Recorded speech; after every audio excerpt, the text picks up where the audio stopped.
আসসালামু আলাইকুম ওরহমতুল্লাহি ওবারাকাতুহু। প্রিয় বন্ধুরা, আড্ডা মানুষের মনকে চাঙ্গা করে, সম্পর্ক মজবুত করে। তবে সব আড্ডা ভালো নয়। কিছু আড্ডা থেকে বিরত থাকা উচিত, কারণ সেগুলো ধীরে ধীরে মানুষকে নষ্ট করে দেয়।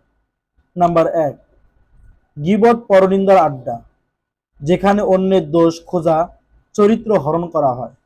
নাম্বার ২, অশ্লীল আলাপের আড্ডা, অশ্লীল কথা, অশ্লীল হাসি ঠাট্টা ইমানকে দুর্বল করে।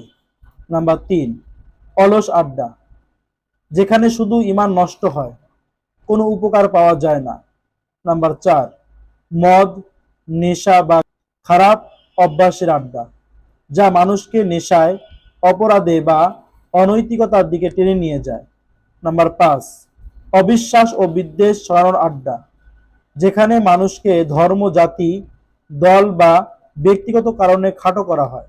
সংক্ষেপে, যে আড্ডা মন, চরিত্র ও সময়ের ক্ষতি করে, সেখান থেকে দূরে থাকা উত্তম।